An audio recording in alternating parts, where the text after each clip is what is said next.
வானொலியில் நீங்கள் கேட்டு மகிழ்ந்த தென்கட்சி கோ சுவாமிநாதன் அவர்களின் இன்று ஒரு தகவல் கதை தொகுப்பினை கேட்கலாம். ஒரு அரசன், அவனுக்கு வயசாயிட்டுது. அதனாலேயே இந்த கவலை, பயம் எல்லாமும் அதிகமாயிட்டுது. மரண பயம், ராத்திரியில் சரியாக தூங்க முடியல, இப்படி ஆயிட்டுது நிலைமை.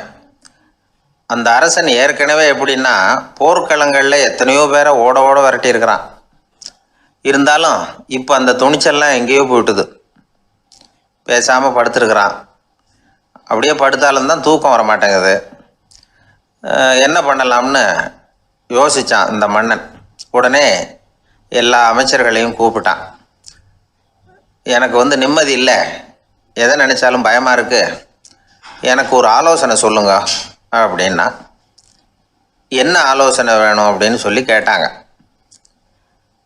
எனக்கு ஒரு நெருக்கடியான சந்தர்ப்பம் ஏற்பட்டு போச்சுன்னு வச்சுக்கோங்க.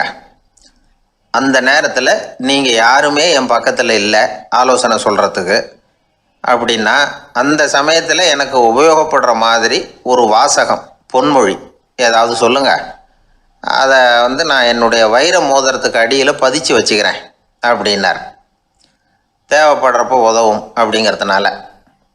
அவர் போட்டிருந்த மோதிரமும் அதுக்கு தகுந்த மாதிரியே திறந்து மூடுறது மாதிரி அமைஞ்சிருந்தது. ஏதாவது வாசகம் எழுதுனா உள்ற வச்சுக்கலாம், அதுக்கான வசதி அதில் இருந்தது. அமைச்சர்கள்லாம் யோசனை பண்ணாங்க. இது மாதிரி ராஜா கேட்குறாரே, என்ன வாசகம், அதாவது பொன்மொழி சொல்லலாம் அப்படின்னு எல்லாரும் யோசனை பண்ணாங்க. ஒருத்தருக்குமே சரியாக தோணலை, ஒரே குழப்பமாக இருந்தது. ஏன்னா நெருக்கடியான சமயத்தில் உபயோகப்படுறது மாதிரி ஒரு பொன்மொழி வேணும்னு சொல்லியிருக்கிறார்.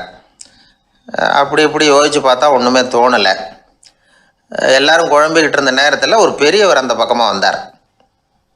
அவர் சொன்னார், நான் வேணும்னா அதுக்கு பொருத்தமாக ஒரு வாக்கியம் சொல்கிறேன், ஆனால் ஒரு நிபந்தனை. அதை யாரும் ரொம்ப ஆர்வம் காரணமாக அவசரப்பட்டு படிச்சிடக்கூடாது. அதை ரகசியமாக அந்த மோதிரத்துக்குள்ளே எழுதி வச்சுக்கணும். எப்போவாவது இக்கட்டில் மாட்டிக்கிற சமயத்தில் மட்டும், வேறு வழியே இல்லை அப்படிங்கிற நிலைமையில் மட்டும்தான் அதை திறந்து பார்க்கணும். அப்படி நீங்கள் இருக்கிறதா இருந்தால் நான் அதை சொல்கிறேன் அப்படின்னார் அந்த பெரியவர். சரின்னு ஒத்துக்கிட்டாங்க எல்லாரும். அதே மாதிரி அவர் ஒரு வாக்கியத்தை சொன்னார்.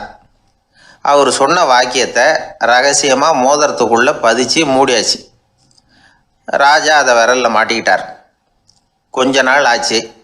அந்த ராஜாவுக்கு ஒரு சோதனை வந்தது. என்ன சோதனைன்னா, அடுத்த நாட்டு மன்னன் படையெடுத்துக்கிட்டு வந்துட்டான். அவன் இவர்கிட்ட ஏற்கனவே தோற்று போனவன், ஒரு வெறியில் வந்திருக்கிறான். தோற்று போனவன் மறுபடியும் சண்டைக்கு வந்தால் எப்படி வருவானோ அப்படி வர்றான். ஒரு வெறியில் வந்தால் ஜெயிச்சுட்டான். என்னாச்சு, இவரோட நிலைமைன்னா நாட்டை இழந்துட்டார், எல்லாத்தையும் இழந்துட்டார். கடைசியாக ஒரு அடிபட்ட குதிரையில் ஏறி தப்பிச்சு போயிட்டார், வேறு வழி இல்லைன்னு. பின்னாடி துரத்திக்கிட்டு வராங்க. இவர் ஒரு மலை உச்சிக்கு போயிட்டார். அதுக்கும் அப்பால் போக முடியாது, ஏன்னா அந்த பக்கம் பயங்கர பள்ளம். உல்லாச பயணிகள் கண்டு கழிக்கிற இடம் அது. ஆனால் இவருக்கு அது சாவு பயணத்தின் வாசல், திரும்பவும் முடியாது. அவ்வளவு குறுகிய பாதை அது, வேறு வழியே இல்லை. இந்த நேரம் சூரிய ஒளி மோதிரத்தில் பட்டு மின்னிச்சு. உடனே இவருக்கு ஞாபகம் வந்தது. மோதிரத்தை திறந்து படிக்கிறார். அதில் இருந்த வாசகம், இந்த நிலையும் மாறிவிடும், this too will pass away. அவருக்கு ஒரு தைரியம் வந்தது. பின்னாடி வந்தவங்களும் திசை மாதிரி வேறு எங்கேயோ தேடி போயிட்டாங்க. அவங்க விரட்டிக்கிட்டு வரலைன்னா இவ்வளவு அழகான ஒரு இடம் இருக்கிறதே எனக்கு தெரியாமல் போயிருக்குமேன்னு நினச்சார். இவ்வளவு அழகை ரசிக்கிறதுக்காக ஒரு நாட்டையே கூட இழக்கலாம்னு தோணுச்சு அவருக்கு. அமைதியாக அந்த அழகை ரசித்தார். எதிரிகள்லாம் எங்கேயோ போயிட்டாங்க. மன்னர் நாடு திரும்பினார். மறுபடியும் படைகளை திரட்டினார். கொஞ்ச நாளில் படை எடுத்துக்கிட்டு போனார். யாருக்கிட்ட தோற்று போனாரோ அவரையே வெற்றி கண்டு திரும்பி வர்றார். வரவேற்பு விழா பிரமாவப்படுது. ஆடல் பாடல் கோலாகலம். இதை பார்த்ததும் அந்த ராஜாவுக்கு தலைகால புரியல. நம்மளை இனிமேல் யாராலையும் ஜெயிக்க முடியாதுன்னு நினச்சார். அகம்பாவம் லேசாக எட்டி பார்த்தது. இப்போ மறுபடியும் சூரிய ஒளிப்பட்டு மோதிரம் மின்னிச்சு. அதை திறந்து மறுபடியும் படிக்கிறார். இந்த நிலைமையும் மாறிவிடும், this too will pass away. அவ்வளவுதான். அவர் மனசு அடங்க ஆரம்பிச்சுட்டுது, ஆணவம் போயிட்டுது. இதிலேருந்து நாம் தெரிஞ்சுக்க வேண்டியது என்னென்னா, எந்த சூழ்நிலையிலையும் நாம் கவலைப்பட வேண்டியதில்லை. ஏன்னா இங்கே எதுவுமே நிரந்தரம் இல்லை. அந்த ராஜா மாதிரியே நம்ம ஆள் ஒருத்தன் ஒரு மோதிரம் போட்டிருந்தான், அதுக்குள்ளே அவன் எழுதி வச்சுருந்த வாசகம், எதுக்கும் கவலைப்படாதே அப்படிங்கிறது தான். ஒரு நாள் பயங்கரமான கவலையோடு உட்காந்துருந்தான். பக்கத்தில் இருந்தவங்க சொன்னாங்க, இது மாதிரி சந்தர்ப்பத்தில் தான் நீ உன் மோதிரத்தை திறந்து பார்க்கணும்னாங்க. இவனுக்கு கவலையோட எரிச்சலும் சேர்ந்துக்கிட்டது. அது எப்படி முடியும், இப்போ திருட்டு போனது என்னோட அந்த மோதிரம் தானே அப்படின்னு சொல்லிவிட்டு தலையில் கை வச்சுட்டு உட்காந்துட்டான். இப்படிலாம் சொல்கிறது உண்டு. இருந்தாலும் நாம் எந்த சூழ்நிலையிலையும் கவலைப்பட வேண்டியதில்லை அப்படிங்கிற உண்மையை புரிஞ்சுக்கணும். அப்படி கவலையை வெல்றதுக்கான வழி தெரிஞ்சுட்டதுன்னா வாழ்க்கையில் வெற்றி நிச்சயம். உழைப்பும் நேர்மையும் உயர்வதற்கு வழிகள். அதை விட்டுட்டு உட்கார்ந்த இடத்துல இருந்துக்கிட்டே உயர போகணும் அப்படின்னு ஆசை கற்பனை பண்ணுறாங்க. அந்த கற்பனையிலேயே பாதி வாழ்க்கை ஓடி போடுது. உழைப்புங்கிற வழியையும் நேர்மைங்கிற வழியையும் ஒதுக்கி விட்டு குறுக்கு வழியில் ஓட நினைக்கிறவங்க குப்புற விழுந்து விடுறாங்க. எந்த தொழிலை நாம் செய்தாலும் சரி, அந்த தொழிலுக்குரிய பெருமையை நாம் புரிஞ்சுக்கிட்டு அதில் ஈடுபடணும். அப்படி இல்லாமல் என்ன சார் பொழப்புது, இந்த தொழிலை மனுஷன் செய்வானா அப்படி புலம்பிக்கிட்டே இந்த தொழிலையே செஞ்சுக்கிட்டு இருக்கிறவங்க நம்மள பல பேர் உண்டு. செய்யும் தொழிலே தெய்வம் அப்படின்னு சொல்றாங்கல்ல, அப்படி சொல்றது எதுக்காக? அந்த அளவுக்கு அதுல ஒரு ஈடுபாடு வேணுங்கிறதுக்காகத்தான். ஒரு பெரிய மலைப்பகுதி, அந்த மலை அடிவாரத்துல ஒரு சிற்பி உட்காந்து ஒரு சிலையை வடிச்சுக்கிட்டு இருக்கிறான். கையில ஒரு சின்ன உளியை வச்சுக்கிட்டு ஒரு பெரிய கருங்கல் பாறையை கொஞ்சம் கொஞ்சமா உடைச்சுக்கிட்டு இருக்கான்.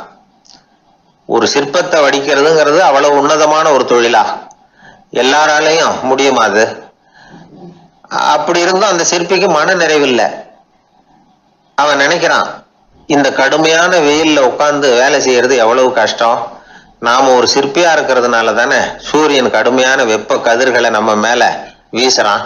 நாமளே அந்த சூரியனா இருந்துட்டா இந்த கஷ்டம் இருக்காத.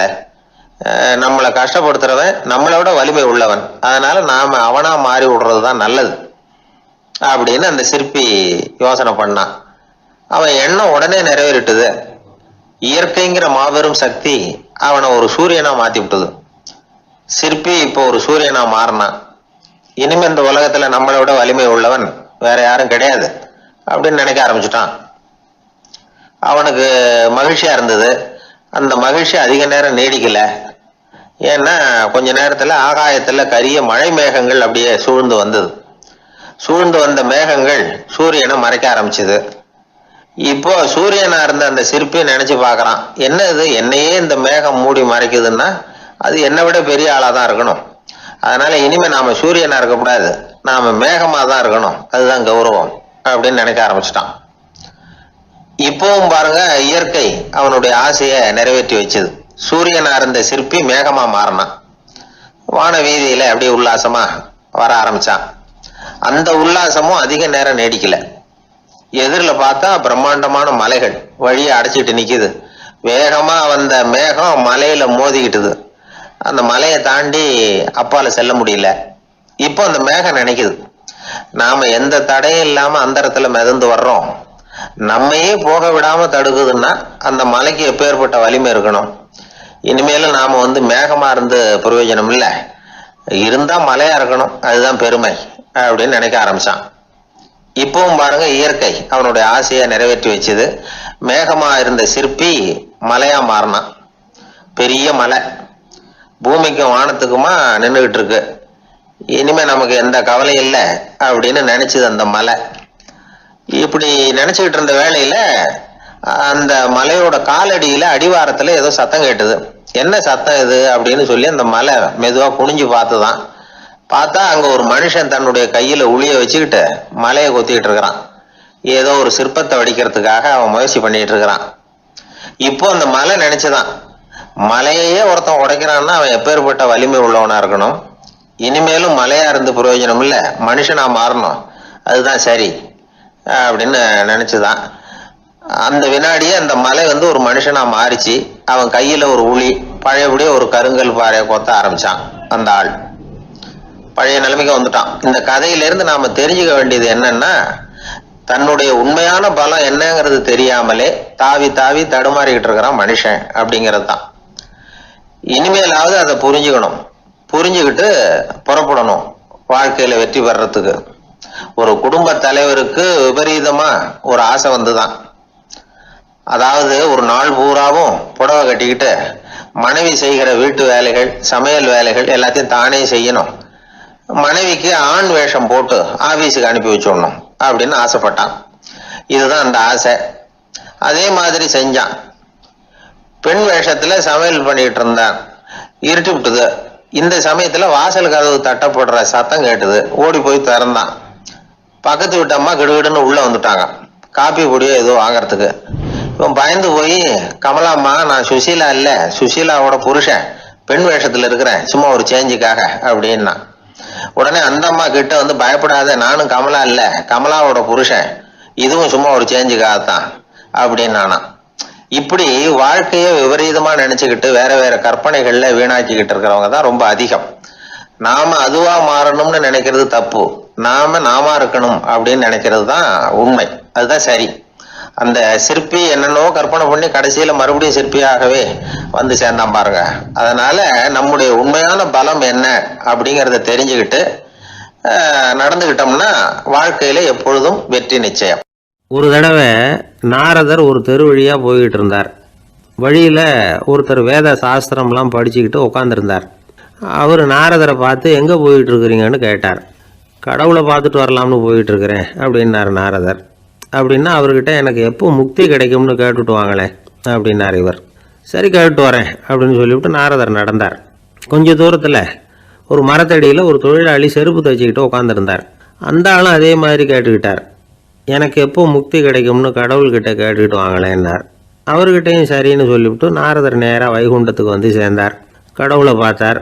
இவங்க ரெண்டு பேரும் சொல்லி அனுப்பின விஷயத்தை பற்றி கேட்டார். அதுக்கு கடவுள் சொன்னார், அந்த செருப்பு தைக்கிற தொழிலாளி உடல் நீத்ததும் உடனே என்னை வந்து அடைவான். ஆனால் அந்த சாஸ்திரம் படித்த ஆள் இப்போதைக்கு என்கிட்ட வந்து சேர மாட்டான். அவன் இன்னமும் பல பிறவிகள் எடுத்து அங்கேயே இருக்க வேண்டியிருக்குது. எப்போ இங்கே வந்து சேருவான்னு எனக்கே தெரியாது அப்படின்னார். நாரதருக்கு இதோட ரகசியம் என்னங்கிறது புரியல. எனக்கு ஒன்றும் புரியலையேன்னாரான் கடவுள்கிட்ட. சீக்கிரம் புரிஞ்சுக்குவேன், நீ திரும்பி போகிறப்போ நான் இங்கே வைகுண்டத்தில் என்ன செஞ்சுக்கிட்டு இருக்கேன்னு கேட்டால், ஒரு ஊசியின் துவாரத்தில் ஒரு யானையை கோத்துக்கிட்டு இருக்கிறேன்னு அவங்கக்கிட்ட சொல்லு அப்படின்னார் கடவுள் சிரிச்சுக்கிட்டே. நாரதர் பூமிக்கு திரும்பினார். கடவுளை பார்த்தீங்களா, எப்படி இருக்கார் அப்படின்னு விசாரித்தார். வேத சாஸ்திரம் படித்தவர். ஓ பகவானா, அவர் யானையை ஊசியின் காதில் நுழைச்சிக்கிட்டு இருக்கிறார் பார்த்தேன்னார் நாரதர். ஊசி காதில் யானையா, அது எப்படி முடியும்? நீங்கள் சொல்கிறத நான் நம்ப மாட்டேன்னு விட்டார் அவர். சரி, இந்த ஆளுக்கு இறைவன் பேரில் நம்பிக்கை இல்லை அப்படிங்கிறத நாரதர் புரிஞ்சுக்கிட்டார். அடுத்தபடியாக அந்த தொழிலாளி இருந்த இடத்துக்கு போனார். இறைவனை பார்த்தீங்களான்னு கேட்டார் அவர். பார்த்தேன், ஒரு ஊசி துவாரத்தில் யானையை கோத்துக்கிட்டு இருந்தார் அப்படின்னு சொல்லிவிட்டு நாரதர் அந்த ஆள் முகத்தை கவனித்தார். அந்த தொழிலாளி இதை கேட்டுட்டு கொஞ்சம் கூட ஆச்சரியப்படலை. அவரால் முடியாத காரியம் கூட உண்டானார். என்ன இப்படி சொல்கிற, ஊசியின் துவாரத்தில் யானையை கோக்க முடியும்னு நீ நம்புறியா அப்படின்னு கேட்டார் நாரதர். நிச்சயமாக நம்புகிறேன்னார் அவர். அது எப்படி அப்படின்னு கேட்டார் இவர். இதை பாருங்கள், நான் இந்த ஆலமரத்தடியில் தான் தினமும் உட்காந்துருக்கிறேன். தினமும் இந்த மரத்திலிருந்து எவ்வளவோ பழம் கீழே விழுது. இந்த பழத்தில் இருக்கிற ஒவ்வொரு விதையிலேயும் உள்ள ஒரு ஆலமரம் இருக்குது. ஒரு சின்ன விதைக்குள்ள ஒரு பெரிய ஆலமரம் இருக்க முடியுங்கிறப்ப ஊசி துவாரத்தில் கடவுள் யானையை நுழைய வச்சாருங்கிறத ஒத்துக்கிறதுல என்ன கஷ்டம் இருக்குது அப்படின்னு ரொம்ப சர்வசாதாரணமாக பதில் சொன்னாராம் அந்த தொழிலாளி. நாரதர் யோசனை பண்ணார், இந்த தொழிலாளி வேத சாஸ்திரங்களையெல்லாம் படிக்கலைன்னா கூட அறிவுபூர்வமாக சிந்தித்து இறைவனை நம்புகிறான். அதனால தான் கடவுள் இந்த ஆளுக்கு சீக்கிரம் முக்தி கிடைக்கும்னு சொன்னார் அப்படிங்கிறத புரிஞ்சுக்கிட்டாராம். இந்த கதையில் வர்ற கடவுள், நாரதர், வைகுண்டம் இதெல்லாம் ஒரு பக்கம் இருக்கட்டும், ஒரு சின்ன விதைக்குள்ளே ஒரு பெரிய ஆலமரம் தூங்கிக்கிட்டு இருக்கு அப்படிங்கிற உண்மை, அந்தரத்தில் 1000 கிரகங்கள் சுற்றிக்கிட்டு இருக்குங்கிற உண்மை, இதெல்லாம் நாம் பார்த்துக்கிட்டு தானே இருக்கிறோம். இந்த உண்மைகள் அதிசயமாக நமக்கு தெரியறதுனால அதை நம்பாமல் இருந்துட முடியாது. இயற்கையை பரிபூர்ணமாக நம்புங்கள், அந்த நம்பிக்கையே நம்ம வாழ்க்கைக்கு ஆதாரம் அப்படிங்கிறத விளக்கிறதுக்காக தான் இந்த கதை. இந்த காலத்தில் நம்ம பிள்ளைங்களுக்கெல்லாம் இது மாதிரி நம்பிக்கை அதிகமாகவே இருக்குது. ஒரு நாள் ஒரு சின்ன பையன்கிட்ட கேட்டேன், ஏன்பா கடவுள் ஒரு பானைக்குள்ளே ஒரு யானையை நுழைய வச்சுட்டாருன்னு சொன்னால் அதை நீ நம்புவியா அப்படின்னு கேட்டோம். நம்புவேன் சார், அது ஒன்றும் பெரிய அதிசயம் இல்லைன்னா. எப்படிறான்னு கேட்டோம். எப்படின்னா, அந்த பானை அந்த யானையை விட பெருசாக இருந்திருக்கும், அவ்வளவுதான் அப்படின்னு சொல்கிறான். ஒரு ராஜா ஊரெல்லாம் சுற்றி பார்த்துட்டு வரலாம்னு ஒரு நாள் புறப்பட்டு போனார். ஒரு இடத்துல தறி நெசவு வேலை ரொம்ப மும்முரமாக நடந்துக்கிட்டு இருந்தது. ஒரு பெரியவர் தறியால் நெசவு வேலை செஞ்சுக்கிட்டு இருந்தார். பக்கத்தில் ஒரு அழகான பொண்ணு உட்காந்து நூலை சுற்றிக்கிட்டு இருக்குது. ராஜா அந்த பெரியவரை பார்த்து, யார் இந்த பொண்ணுன்னு விசாரித்தார். ராஜா அப்படி கேட்டதும் அவருக்கு ரொம்ப பெருமையாக போயிட்டுது. ஏன்னா உட்காந்துருந்தது அவரோட மகள்.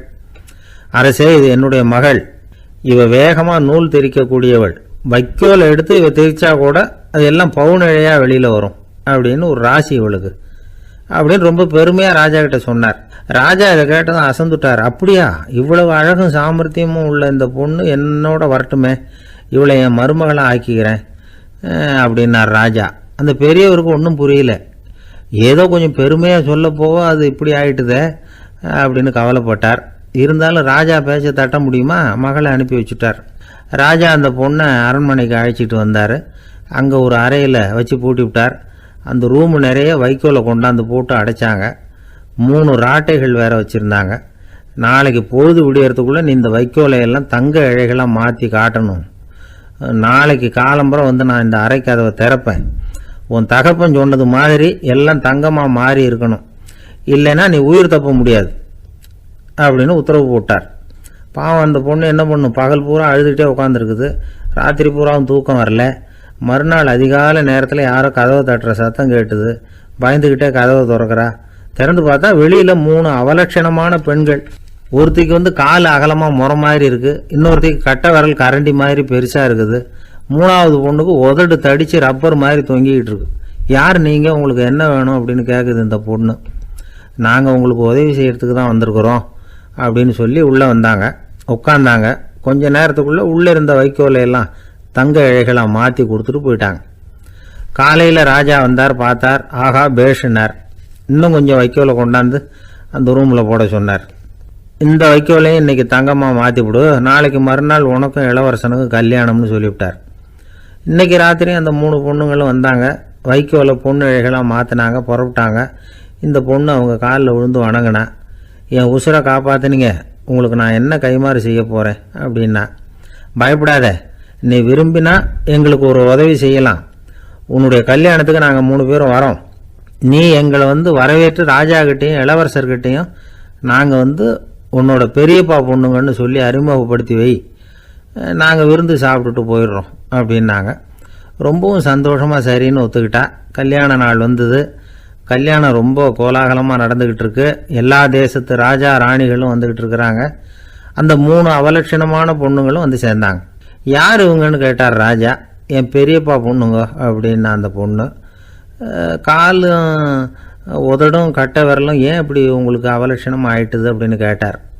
அதுக்கு அந்த பொண்ணுங்க பதில் சொன்னாங்க. என்ன செய்யறது, ஓயாமல் வைக்கோலை நூற்று ஒருத்தியோட கட்டை விரல் அப்படி கரண்டி மாதிரி ஆயிட்டுது, நாக்கில் தொட்டு தொட்டு திரிச்சதுனால ஒருத்தியோட உதடு அப்படி ஆயிட்டுது, காலால் கட்டையை அழுத்தி அழுத்தி தறி போட்டதுனால இன்னொருத்தையோட கால் அப்படி ஆயிட்டுது. உங்கள் மருமகளாக வந்திருக்கிற இந்த பொண்ணு அந்த 3ஐயுமே செய்ய தெரிஞ்சவ தான். என்ன ஆக போதோ இன்னும் கொஞ்ச நாளில் அப்படின்னாங்க. அவ்வளவுதான். ராஜா பயந்துட்டார்.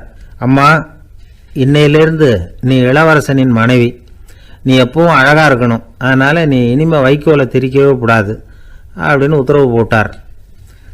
அவளை இக்கட்டான சூழ்நிலையிலிருந்து காப்பாற்றின அந்த 3 பொண்ணுங்களும் சந்தோஷமாக திரும்பி போயிட்டாங்களாம். சுவாமி சின்மயானந்தர் இந்த கதையை சொல்லியிருக்கிறார். தன்னலம் மறந்து சுயலாபத்தை வந்து தியாகம் செய்கிறது வைக்கோல்ல இருந்து தங்க இழையை நூக்கிறது மாதிரி அப்படிங்கிறார் அவர். அது இருக்கட்டும், இப்போ நம்ம கதைக்கு வருவோம். ஒரு ராஜா தன்னோட மகனுக்கு சுயவரம் நடத்தினார். எல்லா தேசத்திலிருந்தும் ராஜகுமாரர்கள் வந்திருந்தாங்க. ராஜகுமாரியை கல்யாணம் பண்ணிக்கலாம்ங்கிற ஆசையில் சுயம்பர மண்டபத்திலேருந்து எல்லா ராஜகுமாரர்களும் அலறி அடிச்சுக்கிட்டு வெளியில் ஓடி வந்துக்கிட்டு இருக்கிறாங்களாம். ஏன் அப்படி எல்லாரும் மிரண்டு போய் ஓடி வர்றாங்கன்னு கேட்டார் ஒருத்தர். அதுக்கு இன்னொருத்தர் விவரம் சொன்னார். ராஜகுமாரியை இன்னைக்கு தான் அவங்க நேரில் பார்த்தாங்களாம், அதுதான் அப்படி ஓடி வந்துகிட்டு இருக்கிறாங்க அப்படின்னார். இந்த உலகத்தில் எத்தனை வகையான மனிதர்கள் இருக்கிறாங்க, ஒவ்வொரு மனிதனுமே ஒவ்வொரு வகை அப்படிங்கிறாங்க விஞ்ஞானிகள். மனிதர்களை 3 வகையாக பிரிக்கலாம் அப்படின்னு சொல்கிறாங்க மெய்ஞானிகள். இவங்களை பற்றிலாம் ஏற்கனவே நாம் பேசியிருக்கிறோம். இப்போ டாக்டர் எட்வர்டு பேட்ச் அப்படிங்கிற நிபுணர் என்ன சொல்கிறார் தெரியுமா? மனிதர்களை 7 வகையாக பிரிக்கலாம்ங்கிறார். மனிதர்களின் மனநிலை அடிப்படையில் அவங்களை 7 விதமாக வகைப்படுத்துகிறார் அவர். சரி, அது என்ன 7 வகை? முதல் வகை என்னன்னா பயந்த குணம் உள்ளவங்க. சார் ரொம்ப பயந்த சுபாவம், வீட்டில் கூட வாயை திறக்க மாட்டார், சாப்பிட போகிறப்ப மட்டும்தான் கொஞ்சம் வாயை திறப்பார், அப்புறம் மூடிக்குவார் அப்படின்னு சில பேரை பற்றி நாம் பேசிக்கிறது உண்டு. இவங்கெல்லாம் இந்த வகை, அதாவது பயந்த குணம் உள்ளவர்கள் அப்படிங்கிற முதல் வகை. சரி, 2வது வகை என்னன்னா சஞ்சலப்படுகிறவர்கள். எதுக்கு எடுத்தாலும் கலக்கம், குழப்பம், இப்படியே காலம் தள்ளிட்டு இருப்பாங்க. பல பேர் பார்த்துருப்பீங்க. அவங்கெல்லாம் இந்த வகை. மூணாவது வகை என்னன்னா, யதார்த்த உலகை மறந்து கற்பனை உலகத்திலேயே மிதக்கிறவங்க. இளைஞர்கள், கவிஞர்கள், இப்படி பல பேர் இருக்கிறாங்க. எப்போ பார்த்தாலும் கற்பனை உலகத்திலேயே மிதந்துக்கிட்டு இருப்பாங்க. கிட்டத்தில் போய் என்னங்க ஒரு மாதிரியாக இருக்கிறீங்க அப்படின்னு கேட்டு பாருங்க, அவங்களெல்லாம் ஏதோ ஒரு அற்ப புழுவை பார்க்குறது மாதிரி அவங்கள பார்ப்பாங்க. அதுவும் அந்த வானத்து நிலாவை பாருங்கள், அது என்னை வா வான்னு கூப்பிடுது, எனக்கு சீக்கிரத்தில் ஒரு நாள் சிறகுகள் முளைக்கும், சிறகடித்து வானத்தில் பறந்து போவேன், அந்த செல்ல நிலாவை கொஞ்சிவிட்டு வருவேன், இப்படிலாம் பேசிகிட்டு இருப்பாங்க. கொஞ்சிறது அப்புறம் இருக்கட்டும், இப்போ கஞ்சிக்கு வழியே பாருப்பா அப்படின்னா அதை காதில் வாங்க மாட்டாங்க.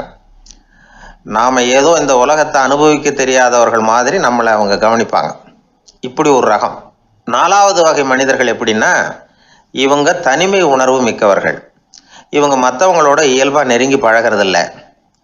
தான் உண்டு தன்னுடைய வேலை உண்டுன்னு இருந்துட்டு போகிறவங்க. அடுத்த வீட்டில் இருக்கிறவர் யார் அப்படின்னு கேட்டால் கூட அடுத்த வீடுன்னு ஒன்று இருக்கா அப்படிங்கிறது மாதிரி நம்ம முகத்தை பார்ப்பாங்க. அவங்ககிட்ட மேற்கொண்டு நாம் என்னத்தை பேச முடியும்?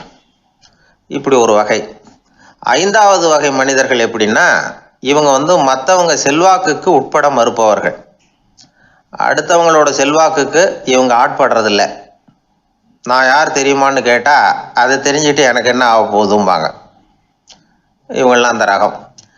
ஆறாவது வகை மனிதர்கள் எப்பவும் எதுலேயும் பற்றில்லாமல் இருக்கிறவங்க. இது ஒரு துறவு மனப்பான்மை. இயல்பாகவே சில பேர் இப்படி உண்டு. அவங்களுக்கு எதுலேயும் ஒரு ஈடுபாடு இருக்காது. அப்படிப்பட்டவங்கெல்லாம் ஆறாவது வகை. ஏழாவது வகை மனிதர்கள் மற்றவங்க கவலையை தன்னுடையதாக ஆக்கிக்கிட்டு கவலைப்படுறவங்க. இவங்கெல்லாம் மகாத்மாக்கள். தாம் வேறு அடுத்தவங்க வேறு அப்படிங்கிற எண்ணம் இவங்களுக்கு வர்றதில்லை. அதனால் அடுத்தவங்களுக்கு ஒரு துன்பம் வந்ததுன்னா இவங்களால சும்மா இருக்க முடியறதில்ல. ஆகக்கூடி இப்படி 7 விதமான மனிதர்களை அடையாளம் காட்டுறார் அந்த நிபுணர். இதில் நாம் எந்த வகையில் வர்றோம் அப்படிங்கிறத நாம் தான் அடையாளம் கண்டுபிடிக்கணும். எனக்கு தெரிஞ்ச ஒரு மனிதர் உண்டு. அவர் ஒரு வித்தியாசமான வகை. எதையும் நடைமுறை சாத்தியமாக சிந்திக்கிறவர். எப்பவும் அடுத்தவங்களும் நல்லா இருக்கணும், நாமும் நல்லா இருக்கணும் அப்படின்னு ஆசைப்படுறவர். அவருக்கு ஒரு சமயம் திடீர்னு உடம்பு சுகம் இல்லாமல் போயிட்டுது. டாக்டர்கிட்ட போனார், பணம் கொடுத்தார், வைத்தியம் பார்த்துக்கிட்டார். அவர் எழுதி கொடுத்த மருந்து சீட்டை வாங்கினார். ஒரு மருந்து கடைக்கு போனார், பணம் கொடுத்தார், மருந்து வாங்கினார். அதை எடுத்துகிட்டு வீட்டுக்கு வந்தார். அதுக்கப்புறம் அந்த மருந்து அவர் சாப்பிட்ணும்ல, சாப்பிடவே இல்லை, அப்படியே சும்மா வச்சுட்டார். அவரை பார்த்து கேட்டேன், ஏன் சார் இப்படி பண்ணுறீங்க? வீண் செலவு தானே இது, நீங்கள் ஏன் டாக்டர்கிட்ட போய் பணம் செலவு பண்ணினீங்கன்னு கேட்டேன். அவர் சொன்னார், டாக்டர் வாழணும் இல்லையா, அதனால தான் அப்படின்னார். சரி, அப்புறம் ஏன் மருந்து வாங்கினீங்க அப்படின்னு கேட்டேன். மருந்து கடைக்காரர் வாழணும் இல்லையா, அதனால தான் அப்படின்னார். சரி, அப்புறம் ஏன் வாங்கின மருந்து சாப்பிடாம வச்சுட்டீங்க அப்படின்னதுக்கு, நான் வாழணும் இல்லையா, அதனால தான் அப்படின்னார். இவர் வாழ்க்கையை புரிஞ்சுக்கிட்டவர். இப்படி வாழ்க்கையை புரிந்து கொண்டு வாழ தெரிஞ்சுக்கணும். எந்த வகை மனிதர் நாம் அப்படிங்கிறத புரிஞ்சுக்கிட்டு வாழ்ந்தோம்னா வாழ்க்கையில் வெற்றி நிச்சயம். நம்மளை மாதிரி ஒரு ஆசாமி அவன் நம்மளை மாதிரியே கற்பனை பண்ணான். அதாவது நாம தான் இந்த உலகத்தில் ரொம்பவும் கஷ்டப்படுறோம், மற்றவங்கெல்லாம் சந்தோஷமாக இருக்கிறாங்க அப்படின்னு அவன் நினச்சிக்கிட்டான். அவன் ஒரு நாள் கடவுளை வேண்டிக்கிட்டானா, சுவாமி, இந்த உலகத்தில் எவ்வளவோ பேர் இருக்கிறாங்க, ஒவ்வொருத்தருக்கும் ஒவ்வொரு விதமான கஷ்டம் இருக்கலாம், ஒத்துக்கிறேன். இருந்தாலும் எனக்கு அது கொஞ்சம் அதிகமாக இருக்கிறது மாதிரி தெரியுது. அதனால் நீங்கள் எனக்காக ஒரு சின்ன உதவி செஞ்சால் போதும். அது வேற ஒன்றும் இல்லை, என்கிட்ட இருக்கிற துயரங்களை இன்னொருத்தர் யாருக்கிட்டையாவது கொடுத்துருங்க, அவர்கிட்ட இருக்கிற துயரங்களை என்கிட்ட மாற்றி கொடுத்துருங்க. ஒரு மியூச்சுவல் டிரான்ஸ்ஃபர், அவ்வளவுதான். அப்படி பண்ணிவிட்டா போதும் அப்படின்னு வேண்டிக்கிட்டானான். அன்னைக்கு ராத்திரியே அவன் ஒரு கனவு கண்டிருக்கான். வானத்திலிருந்து ஒரு குரல் கேட்டிருக்கு. அது என்ன சொல்லிச்சு தெரியுமா? ஏ ஜனங்களே, எல்லாரும் அவங்கவுங்க கஷ்டங்களை ஒரு பையில போட்டு எடுத்துக்குங்க. அப்படி எடுத்துக்கிட்டு நேராக இந்த ஊர் எல்லையில் இருக்கிற கோயிலுக்கு வந்து சேருங்க அப்படின்னு அந்த குரல். ஆஹா, கடவுள் நம்ம பிரார்த்தனைக்கு செவி சாய்ச்சுட்டார் அப்படின்னு சந்தோஷப்பட்டான் இவன். உடனே என்ன பண்ணான்? தன்கிட்ட இருந்த கஷ்டத்தையெல்லாம் ஒரு சாக்கு பையில போட்டு எடுத்துக்கிட்டான். வீட்டை விட்டு வெளியில வந்தான். தெருவில் இறங்கி நடக்கிறான். அங்கே பார்த்தா ஏகப்பட்ட பேர் ஆளுக்கு ஒரு பையை தூக்கிக்கிட்டு கோயிலுக்கு போய்கிட்டு இருக்கிறாங்க. சில பேர் மூட்டையாக கட்டி தலையில் சுமந்துக்கிட்டு போய்கிட்டு இருக்கிறாங்க. இவன் பார்த்தான். இவனுக்கு ரொம்ப ஆச்சரியமாக இருந்தது. ஏன்னா எல்லாரும் வச்சிருக்கிற பைய இவன் பையை விட பெருசாக இருந்தது. இவன் பை தான் இருக்கிறதுலே கொஞ்சம் சின்னதாக தெரிஞ்சுது. இப்போ அவன் மறுபடியும் சாமியை வேண்டிக்கிட்டான், கடவுளே இப்போ உள்ள சூழ்நிலையை கவனிச்சா என்கிட்ட இருக்கிற பையே பரவாயில்லன்னு தோணுது, அதனால வேற பை எதையும் மாற்ற வேணாம், இதுவே பரவாயில்ல, இந்த பையோட திரும்பி வீட்டுக்கு போனால் போதும்னு நினைக்கிறேன் அப்படின்னு ஏதோ நினைக்க ஆரம்பிச்சுட்டான் அவன். எல்லாரும் கோயிலுக்கு போய் சேர்ந்தாங்க. கோயிலில் அந்த குரல் மறுபடியும் கேட்டுது, எல்லாரும் அவங்கவுங்க பைகளை சோகத்தில் தொங்க விடுங்க, திடீர்னு விளக்குகள் அணையும், மணி அடிக்கப்படும், அதுதான் அடையாளம். அந்த சமயத்தில் இருட்டில் உங்களுக்கு வேண்டிய பைய நீங்கள் மாற்றி எடுத்துக்கலாம், தேர்ந்தெடுத்துக்கலாம். வெளிச்சம் இருக்கிறப்பவே உங்களுக்கு பிடிச்ச பைக்கு பக்கமாக பார்த்து நீங்கள் நின்றுக்கலாம் அப்படின்னு சொல்லி விவரம் சொல்லிச்சான் அந்த குரல். அப்படி சொன்னதுக்கு அப்புறம் திடீர்னு விளக்கு அணைஞ்சுது, மணி அடிச்சுது. கொஞ்ச நேரம் கழித்து மறுபடியும் விளக்குகள்லாம் எரிஞ்சுது. இப்போ பார்த்தா எல்லாரும் அவங்கவுங்க பையையே கெட்டியாக பிடிச்சிக்கிட்டு நிற்கிறாங்க. இவனும் அப்படியே நிற்கிறான். இவன் மெதுவாக பக்கத்தில் நிற்கிறவங்ககிட்ட கேட்டானா, ஏன் நீங்கள் பைய கையிலேயே வச்சுருக்கிறீங்க, செவுத்துல மாட்டலையா அப்படின்னு கேட்டிருக்கான். இல்லைப்பா, நீ ஏன் கையிலேயே வச்சிருக்கிறியோ அதே காரணத்துக்காக தான் நாங்களும் வச்சிருக்கிறோம். நம்ம கவலைகளை பற்றி நமக்கு ஓரளவுக்காவது தெரியும், ஆனால் மற்றவங்க கவலைகள் நமக்கு பரிச்சயம் இல்லாதவை, பழக்கம் இல்லாதது. அதனால நமக்கு தெரிஞ்ச கவலைகளை சமாளிக்கிறது சுலபம். தெரியாததை சமாளிக்கணும்னா மறுபடியும் ஆரம்பத்திலிருந்து ஆரம்பிக்கணும். அதனால பழைய நண்பர்களோடு வாழறது தான் மேல் அப்படின்னு நானான். அதுக்கப்புறம் அவன் தன்னோட பையே போதும்னு வீட்டுக்கு திரும்பி வந்துட்டானான். இது ஒரு பெரியவர் சொல்லியிருக்கிற கதை. அதனால நம்ம கிட்ட இருக்கிற கஷ்டங்கள் தான் பெருசு, அதை இன்னொருத்தங்கிட்ட கொடுத்துட்டு மாத்திக்கலாம் அப்படின்னு நினைக்கிறது தப்பு. இதே மாதிரி இன்னொரு சம்பவம். ஒரு ஊர்ல ஒரு நாள் ராத்திரி ஆகாயத்திலிருந்து கடவுள் குரல் கேட்குது. இந்த ஊர்ல இருக்கிற ஜனங்கள்லாம் கொஞ்சம் கவனிங்க, உங்களுக்கு ஒரு செய்தி. அதாவது இங்க இருக்கிற ஜனங்கள்லயே கொஞ்சம் கூட கவலையே இல்லாத ஆள் யாருன்னு எனக்கு தெரியணும். அதனால எல்லாரும் அவங்க கவலைகளை ஒரு பையில போட்டு எடுத்துக்கிட்டு கோயிலுக்கு வாங்க அப்படின்னாரு கடவுள். உடனே வரிசையா எல்லாரும் வர ஆரம்பிச்சாங்க. எல்லார் கையிலையும் பை இருந்தது, சின்னதும் பெருசுமா. கவலையே இல்லாத ஆள் யாருன்னு தேடினார் கடவுள். ஒரே ஒரு ஆள் மட்டும் கையில எதுவும் இல்லாம வெறும் கையை வீசிக்கிட்டு ரொம்ப ஜாலியா நடந்து வந்துகிட்டு இருந்தான். கடவுள் அவங்ககிட்ட போனார். ஏன்பா உனக்கு கவலையே இல்லையா அப்படின்னு கேட்டார். எனக்கும் சில கவலைகள்லாம் உண்டு அப்படின்னு அவன். எங்க அதெல்லாம்னு கேட்டிருக்காரு கடவுள். பின்னாடி லாரியில வந்துகிட்டு இருக்கு அப்படின்னு அவன். ஒரு ஊர்ல ஒருத்தர் இருந்தான். ஏதோ ஒரு சின்ன அலுவலகத்துல வேலை பார்த்துக்கிட்டு இருந்தான். ரொம்ப ஏழை. வர்ற கொஞ்சம் வருமானத்தை வச்சு வாழ்க்கையை ஓட்டிக்கிட்டு இருந்தான். ஒரு நாள் தெரு வழியாக அவன் நடந்து வந்துக்கிட்டு இருக்கிறான். தெருவில் ஒரு காசு கிடந்தது. அதை பார்த்துட்டான். அது குனிஞ்சு எடுத்தான். அது ஒரு பழங்கால காசு. அந்த காசு நடுவில் ஒரு துளை இருந்தது. அதாவது துளையிட்ட நாணயம். பழங்காலத்தில் புழக்கத்தில் இருந்த ஒரு நாணயம் அது.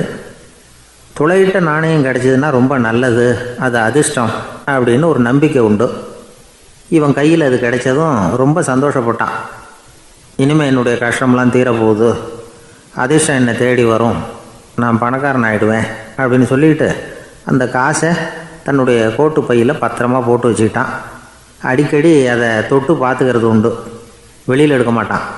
இப்படியே கொஞ்ச காலம் ஆச்சு. அதுக்கப்புறம் என்னாச்சு தெரியுமா? நிஜமாகவே அதிர்ஷ்டம் அவனை தேடி வர ஆரம்பிச்சுட்டுது. செல்வம் குவிஞ்சுது. பணம், பதவி, புகழ் எல்லாம் சேர்ந்தது. சமூகத்தில் அவன் ஒரு பெரிய மனுஷன் ஆயிட்டான். எல்லாரும் அவனை பாராட்டினாங்க. அவன் எதை தொட்டாலும் வெற்றி, எல்லாம் அந்த காசோட மகிமை அப்படின்னு அவன் மனசுக்குள்ளே நினச்சிக்கிட்டான். தினமும் காலையில் அந்த கோட்டை போட்டுக்கிட்டு தான் வெளியில் கிளம்புவான். புறப்படுறதுக்கு முன்னாடி கோட்டு பாக்கெட்டை தொட்டு பார்த்துக்குவான், உள்ளே காசு இருக்கா அப்படிங்கிறத உறுதிப்படுத்திக்குவான். அதுக்கப்புறம் தான் வெளியில் கிளம்புவான். இப்படியே பல வருஷம் ஓடி போச்சு. ஒரு நாள் அவனுக்கு அந்த ஆசை வந்துட்டுது. அதாவது அந்த துளையிட்ட நாணயத்தை எடுத்து கண்ணால் பார்க்கணும் அப்படின்னு. காலையில் சாப்பிட்டுக்கிட்டு இருந்தான். அப்போ தன்னுடைய மனைவிகிட்ட சொன்னான், ரொம்ப நாளைக்கு அப்புறம் என்னுடைய அந்த நாணயத்தை இன்றைக்கி வெளியில் எடுத்து பார்க்க போகிறேன்னா. என்னத்துக்கு அது, இப்போ அதை பார்க்க வேணாமே அப்படின்னு மெதுவாக இழுத்தாங்க அந்த அம்மா. இல்லை நான் பார்த்தே தீரணும் அப்படின்னு அவன் தன்னுடைய சட்டை பைக்குள்ளே கையை விட்டான். உள்ளே இருந்த நாணயத்தை வெளியில் எடுத்தான். பார்த்தா அவனுக்கு ஆச்சரியமாக போச்சு. அந்த நாணயத்தில் துளையே இல்லை. என்ன ஆச்சு அப்படின்னு சொல்லி அவன் ரொம்ப குழம்பி போயிட்டான். இப்போ அந்த அம்மா சொன்னாங்க, நான் தான் ஒரு நாள் உங்கள் கோட்டு ரொம்பவும் தூசியாக இருக்கேன்னு சொல்லி அதை ஜன்னலுக்கு வெளியில் உதறினேன். உள்ளே இருந்த அந்த காசு அப்போ எனக்கு தெரியாது, ஞாபகத்தில் இல்லை. அது தெருவில் விழுந்துட்டது போல இருக்கு. அதுக்கப்புறம் எவ்வளவோ தேடி பார்த்தேன், கிடைக்கல. அதுக்குள்ளே அதை யாரோ எடுத்துகிட்டு போயிட்டாங்க போல இருக்கு. அது இல்லைங்கிறது உங்களுக்கு தெரிஞ்சால் வருத்தமாக இருக்குமேங்கிறதுக்காக நான் தான் வேற ஒரு நாணயத்தை எடுத்து சட்டை பைக்குள்ளே வச்சுட்டேன் அப்படின்னு விவரத்தை சொன்னாங்க அந்த அம்மா. இது எப்போ நடந்ததுன்னு கேட்டான். உங்களுக்கு அந்த காசு கிடைச்சதே அன்றைக்கி மறுநாளே இது நடந்து போச்சு அப்படின்னாங்களாம். இதை கொஞ்சம் யோசனை பண்ணி பாருங்கள். அவனுக்கு அதிர்ஷ்டத்தை கொடுத்தது அந்த நாணயம் இல்லை, அவனுடைய நம்பிக்கை, அதாவது தன்னம்பிக்கை. அதுதான் வேலை செஞ்சுருக்கு. இதிலேருந்து நாம் தெரிஞ்சுக்க வேண்டியது என்னென்னா, வாழ்க்கையில் முன்னேற நினைக்கிறவங்களுக்கு தன்னம்பிக்கை ரொம்ப முக்கியம். அது இல்லைன்னா முன்னேற முடியாது. ஒருத்தன் சொன்னானா, நான் எப்போவுமே என்ன தான் சார் நம்புவேன், மற்றவங்கள நம்ப மாட்டேன்.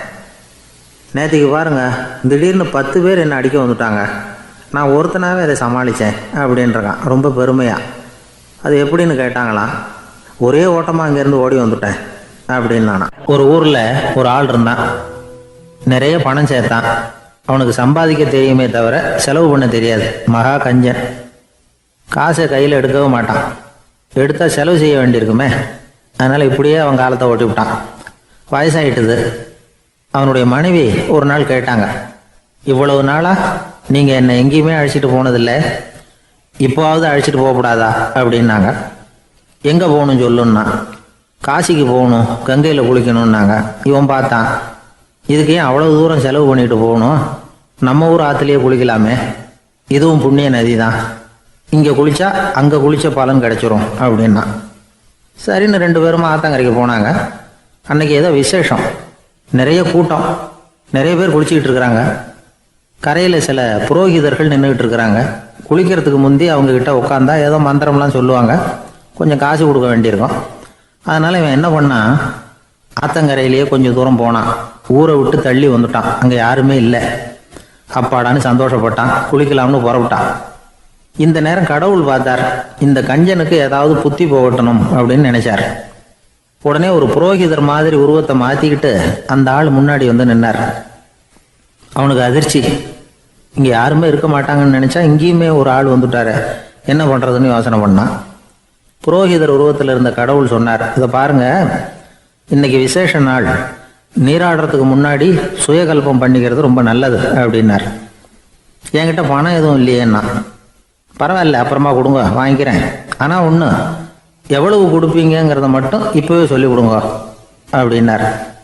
இவன் ரொம்ப யோசனை பண்ணான். ஒரு 10 பைசா தரேன் அப்படின்னா. சரின்னு ஒத்துக்கிட்டு எல்லா கிரியைகளையும் அவர் செஞ்சார். அதுக்கப்புறம் கணவனும் மனைவியும் ஆற்றுல குளிச்சாங்க. அவர் போயிட்டார். கொஞ்ச நாள் கழித்து அவன் வீட்டுக்கு வந்தார் கடனை வசூல் பண்ணுறதுக்கு. வாசலில் நின்றுக்கிட்டு இருந்த அவன் மனைவி இவரை பார்த்ததும் தயங்க ஆரம்பித்தாங்க. அந்த அம்மா கிட்ட விஷயத்த சொன்னார். அந்த அம்மா ஓடி போய் உள்ளே இருக்கிற தன்னுடைய கணவர்கிட்ட சொன்னாங்க. அவன் யோசனை பண்ணான், இப்போ வெளியில் போனால் அவனுக்கு 10 காசு கொடுக்க வேண்டியிருக்கும், அதனால் எனக்கு காய்ச்சல்னு அந்த ஆளுகிட்ட சொல்லிவிடு, இன்னொரு சந்தர்ப்பத்தில் என்னை வந்து பார்க்க சொல்லு அப்படின்னா. அந்த அம்மா போய் சொன்னாங்க. அப்படிங்களா, அப்படின்னா அவரை நான் உடனே போய் பார்க்கணுமே அப்படின்னு உள்ளே நுழைய ஆரம்பித்தார். அவங்க மறுபடியும் இருங்க தான் வரேன்னு சொல்லிவிட்டு உள்ள ஓடி விஷயத்த சொன்னாங்க. இது எதுடா வம்பா போச்சு அப்படின்னு பார்த்தான். மனைவியை கிட்டத்தில் கூப்பிட்டான். இதோ பாரு, ஜன்னி கண்டு நான் இறந்து போயிட்டதா சொல்லிவிடு அப்படின்னா சொன்னாங்க. புரோகிதர் பார்த்தார். அப்படின்னா ஒரு வழியாக இருந்து அவருடைய இறுதி சடங்குகளையே நானே முடிச்சுட்டு போயிடுறேன் அப்படின்னார். உள்ளே இருந்தவன் யோசனை பண்ணான், அந்த ஆள் என்னை விட மாட்டான் போல இருக்கு, அதனால் ஒரு சவப்பெட்டியில் என்னை வச்சு தூக்கிக்கிட்டு மயானத்துக்கு போங்க, பார்த்துக்கலாம் அப்படின்னா. புரோகிதரும் விடுற மாதிரி இல்லை, கூடவே நடந்து போய்கிட்டு இருக்கிறார். அங்கே இறக்கி சடங்குகளை முடிச்சுட்டு தீ வைக்கிற நேரம் பொட்டிக்குள்ளே இருந்த நம்ம ஆளை அலறி அடிச்சுட்டு வெளியில் ஓடி வந்தான். புரோகிதர் உருவத்தில் இருந்த கடவுள் சிரிச்சார். தன்னுடைய சுய உருவத்தை காட்டினார். அதுக்கப்புறம் அவனை கூப்பிட்டு, இதை பாருப்பா, ஏன் இப்படி அல்லாடுற, ஏதாவது வர வேணும்னா கேள் தரேன் அப்படின்னார். அவன் யோசனை பண்ணான். பகவானே, ஒரே ஒரு வரம் தான் உங்ககிட்ட கேட்கணும்னா. என்ன வேணும் கேளுன்னார். அந்த 10 பைசா தட்சணையை தள்ளுபடி பண்ணால் போதும் அப்படின்னா. கடவுளும் சரின்னு சொல்லிட்டு போயிட்டார். இப்படி ஒரு கதையை சுவாமி சிவானந்தர் சொல்லியிருக்கிறார். செல்வந்தர்கள் பல பேர் இப்படித்தான் இருக்கிறாங்க. தாங்களும் அனுபவிக்க மாட்டாங்க, அடுத்தவங்களுக்கும் கொடுக்க மாட்டாங்க. இது மாதிரியான கஞ்சர்களுக்கு இந்த உலகம் இல்லை, அந்த உலகம் இல்லைங்கிறார் அவர். இந்த கதையில் கடவுள் கடன் வசூலுக்கு வந்தது மாதிரி நம்ம ஊர் ஆள் ஒருத்தன் இன்னொருத்தர்கிட்ட 10 பைசா கடன் கொடுத்துட்டான். திருப்பி வாங்குறதுக்கு நடையா நடக்கிறான். கடைசியாக கேட்டான், நீ எப்போ தான் கடனை திருப்பி தரப்போற, அதை முடிவாக சொல்லுன்னா. வர்ற வியாழக்கிழமை கண்டிப்பாக கொடுத்துருவேன் அப்படின்னானா அவன். அன்னைக்கு நான் ஊரில் இருக்க மாட்டேனே அப்படின்னானா இவன். அதனால் என்ன, நானும் தான் அன்னைக்கு ஊரில் இருக்க மாட்டேன் அப்படின்னானா. ஒரு ஊரில் ஒரு சித்தர் இருந்தார், சூஃபி சித்தர். அவர் ஞானம் பெற்ற ஒரு சித்தர். ஒரு நாள் அந்த நாட்டு மன்னன் அவரை பார்க்கறதுக்காக வந்தான். என்ன வேணும் உனக்குன்னு கேட்டார். நான் கடவுளை பார்க்கணும், அதுக்கு நீங்கள் தான் உதவி பண்ணணும் அப்படின்னா அவன். சித்தர் கொஞ்சம் யோசனை பண்ணார். சரி, போயிட்டு நாளைக்கு வாடினார். அதே மாதிரி மன்னன் போயிட்டு அடுத்த நாள் வந்தான். இங்கே நீ என்னோட ஒரு வாரம் தங்கியிருக்க வேண்டியிருக்கும்னார். சரின்னா ஒரு பிச்சை பாத்திரத்தை தூக்கி கையில் கொடுத்தார். அவனுக்கு ஒன்றும் புரியல, இருந்தாலும் வாங்கிட்டான். வாங்கிட்டு இதை என்ன செய்யணும் அப்படின்னு கேட்டான். இதை ஒன்றும் செய்ய வேணாம், இதை எடுத்துக்கிட்டு பக்கத்தில் உள்ள கிராமங்களுக்கு போ, வீடு வீடாக பிச்சை எடுத்துக்கிட்டு வா. அப்படி வந்த பிறகு தான் உனக்கு சாப்பாடும் ஓய்வும் கிடைக்கும். ஒரு வாரம் இப்படி செய், அதுக்கப்புறம் 8வது நாள் நாம் கடவுளை பற்றி யோசிக்கலாம் அப்படின்னார். இப்படி இவர் சொன்னதை கேட்டதும் அந்த அரசனுக்கு அதிர்ச்சி ஆயிட்டுது. ஒரு மாதிரி ஆயிட்டான். தன்னுடைய சொந்த நாட்டில் சொந்த குடிமக்கள்கிட்ட போய் பிச்சை எடுக்கிறதா அப்படின்னு யோசனை பண்ணி பார்த்தான். அதுக்கப்புறம் மெதுவாக அவன் அந்த சித்தரை பார்த்தான். ஐயா, சொந்த நாட்டிலேயே பிச்சை எடுக்கிறதுன்னா எனக்கு ஒரு மாதிரியாக இருக்குது, வெக்கமாக இருக்குது. நான் வேணும்னா வெளி தேசத்தில் எங்கேயாவது போய் பிச்சை எடுக்கவா அப்படின்னு கேட்டான். இதுக்கு அந்த சித்தர் ஒரு சம்மதிக்கலை. இதை பாரு, உன்னால் பிச்சை எடுக்க முடியலன்னா பேசாமல் திரும்பி அரண்மனைக்கே போயிடு. அதுக்கப்புறம் கடவுளை பற்றியெல்லாம் பேசுகிறதுக்கு என்னை தேடிட்டு வரக்கூடாது அப்படின்னு விட்டார். மன்னன் தயங்கினான். இருந்தாலும் மனசை சரி பண்ணிட்டு சம்மதிச்சான். சரிங்க, ஒரு வாரம் இங்கே தங்குறேன், நீங்கள் சொல்கிறது மாதிரி பக்கத்து கிராமங்களுக்கு போகிறேன், வீடு வீடாக பிச்சை எடுக்கிறேன், வர்றேன் அப்படின்னா. ஒரு வாரம் தெரு தெருவாக பிச்சை பாத்திரத்தோடு அலைஞ்சான். சொந்த ஊரில் சொந்த குடிமக்கள்கிட்ட பிச்சை எடுத்தான். 7 நாள் முடிஞ்சுது. 8வது நாள் அந்த சித்தர் மன்னனை கூப்பிட்டார். இப்படி வாழ்னார். வந்தான். இனிமேல் நீ கடவுளை பற்றி என்கிட்ட கேட்கலாம்னார். இனிமேல் கேட்கறதுக்கு ஒன்றுமே இல்லை சுவாமின்னா இவன். ஒரு வார காலம் பிச்சை எடுத்த பிறகு தான் கடவுளை காண முடியும் அப்படின்னு நான் கனவு கூட காணவில்லைன்னா. அப்படின்னா நீ பிச்சை எடுத்த காலத்தில் அப்படி என்ன தான் நடந்தது அப்படின்னு கேட்டார் அவர். சுவாமி, ஒரு வார காலம் பிச்சை எடுத்ததில் என்னுடைய ஆணவம் அழிஞ்சுட்டுது. அது இப்போ இருக்கிற இடமே தெரியல. இப்போ அதை காணவே காணோம். பிச்சைக்காரனாக இருந்தப்போ பெற்றதை மன்னனாக இருக்கும்போது பெற முடியாதுங்கிறத புரிஞ்சுக்கிட்டேன் அப்படின்னா மன்னன். அடக்கம் பிறந்தவுடன் தெய்வீக கதவுகள் திறந்து கொள்ளுகின்றன அப்படிங்கிறார் ஓஷோ. நம்மால் ஒருத்தன் ஆணவம் அழியணுங்கிறதுக்காக ஒரு திருவோட்டை எடுத்துக்கிட்டு தெரு தெருவாக பிச்சை எடுக்க ஆரம்பித்தான். என்ன, தெய்வீக கதவுகள் திறந்துதா அப்படின்னு கேட்டார் ஒருத்தர். தெய்வீக கதவு திறக்கிறதுக்கு முன்னாடியே எங்கள் வீட்டு கதவு சாத்திக்கிட்டுதுன்னா. என்னடா சொல்கிறேன்னார். இனிமேல் வீட்டுக்குள்ளேயே வர வேணாம், இதையே தொழிலாக வச்சுக்கோ அப்படின்னு எங்கள் வீட்டில் சொல்லிவிட்டாங்க சார் அப்படின்னா. உலகத்தில் எது எதுக்கும் ஆராய்ச்சி கூடங்கள் இருக்குதுல்ல, அது மாதிரி தூக்கத்தை பற்றி ஆராய்ச்சி பண்ணுறதுக்கு ஒரு ஆராய்ச்சி கூடம் இருக்குது. அப்படி ஆராய்ச்சி பண்ணணும்னா அதுக்கு மூழ்கிக்கிட்டு இருக்கணும்ல. அதனால தான் அந்த ஆராய்ச்சி கூடம் இங்கே இல்லை. அமெரிக்காவில் பாஸ்டன் பல்கலைக்கழக மருத்துவமனையில் அது இருக்குது. அங்கே தூக்கத்தை பற்றி பலவிதமான ஆராய்ச்சிகள் பண்ணிகிட்டு இருக்கிறாங்க. அந்த ஆராய்ச்சி கூடத்தில் இயக்குனராக இருக்கிற ஒரு நிபுணர் அவர் என்ன சொல்கிறார் தெரியுமா? உங்களுக்கு தூக்கம் வரலையா, நீங்கள் நல்லா தூங்குறதுக்கு தாராளமாக சில யோசனைகளை என்னால் சொல்ல முடியும் அப்படிங்கிறார். யோசனை தானே, காசா பணமாக கேட்டு வச்சுக்கலாமே. உணவு, மனநிலை, தூங்கும் இடத்தோட சூழ்நிலை, படுக்கைக்கு செல்கிறப்போ உள்ள பழக்க வழக்கங்கள், இது காரணமாக ஒருத்தருக்கு தூக்கம் வராமல் போகலாம். தூக்கம் வராததுக்கு இதுதான் காரணம்னா அதையெல்லாம் சுலபமாக கட்டுப்படுத்தலாங்கிறார் அவர். தூக்கத்தை வரவழைக்கக்கூடிய ஒரு நல்ல மருந்து உடற்பயிற்சி. ஆனால் ஒன்று, படுக்க போகிற நேரத்தில் இது மாதிரி உடற்பயிற்சிகள் எல்லாம் செய்யக்கூடாது. கொஞ்சம் முன்னாடி பகல்லையே இந்த பயிற்சிகளை செய்கிறது நல்லது. தூக்கம் வராமல் அவதிப்படுறவங்க பிற்பகல் நேரங்களில் காஃபி, டீ இது மாதிரி பானங்களை சாப்பிடக்கூடாது. மது அருந்துறது கூட தூக்கத்தை பாதிக்கும்.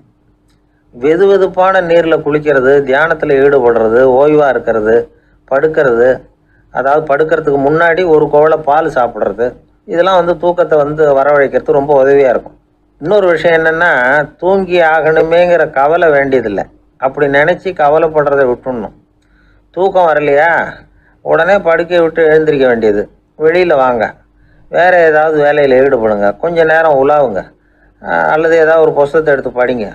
களைப்பு ஏற்பட்டால் மறுபடியும் படுக்கைக்கு போங்க. தூக்கம் தானே வந்துடும். ஒரு விஷயத்தை மட்டும் நல்லா ஞாபகத்தில் வச்சுக்கணும். படுக்கைக்கு போகிறப்போ உங்கள் மற்ற எல்லா பிரச்சனைகளையும் மறந்துடணும். அது எப்படி சார் முடியும், அந்த நேரம் தானே எல்லா பிரச்சனையும் வரிசையாக ஞாபகத்துக்கு வருது அப்படின்னு நாம் நினைக்கலாம். ஆனால் பழக்கத்தில் அதை நாம் மாற்றிக்க முடியும். கொஞ்சம் முயற்சி பண்ணணும், அவ்வளோதான். இது எல்லாமே ஆராய்ச்சி பண்ணி பார்த்துட்டு அந்த நிபுணர் சொல்கிற கருத்து தான். இன்னொரு விஷயமும் அவர் சொல்கிறார். அது என்னென்னா, உடல் கோளாறு காரணமாக தூக்கம் வராமல் அவதிப்படுறவங்களுக்கெல்லாம் இந்த யோசனைகள் சரியாக வராது அப்படிங்கிறார். அதுக்கெல்லாம் மருத்துவ சிகிச்சை கொடுத்து தான் சரி பண்ணணும். சில பேருக்கு நடு ராத்திரியில் மூச்சு திணறல் ஏற்பட்டு தூக்கம் வராமல் போயிடும். ஊரெல்லாம் தூங்குறப்ப தான் மட்டும் தூங்காமல் மூழ்கிட்டு இருக்கிறது, ஊரெல்லாம் மூழ்கிட்டு இருக்கிறப்போ தான் மட்டும் தூங்குறது, இது மாதிரி கோளாறுகளால் சில பேர் பாதிக்கப்படலாம். கால் தசை முறுக்கிக்கிறதுனால சில பேருக்கு அடிக்கடி விழிப்பு வரலாம். மன அழற்சி காரணமாக சில பேருக்கு தூக்கம் வராது. இது மாதிரி கோளாறுகளுக்கெல்லாம் அதுக்கு தகுந்த மாதிரி சிகிச்சை கொடுத்து தான் சரி பண்ண வேண்டியிருக்கும். எந்த கோளாறும் இல்லாமல் தூக்கம் வரலைன்னா ஆரம்பத்தில் சொன்ன முறைகளை கடைபிடிச்சு பார்க்கலாம். தூக்கம் வந்ததுன்னா யோசனை சொன்ன அந்த நிபுணருக்கு நன்றி சொல்லலாம். ஒருத்தர், ஏன் சார் பஸ்ஸில் தூங்குறது கெட்ட பழக்கமானு கேட்டார். இல்லையே, நான் கூட பஸ்ஸில் போகிறப்ப தூங்கிட்டு தானே போவேன் அப்படின்னார் இன்னொருத்தர். அப்புறம் ஏன் என்ன டிரைவர் வேலை வேணாம்னு வீட்டுக்கு அனுப்பி வச்சுட்டாங்க அப்படின்னாராம் அவர்.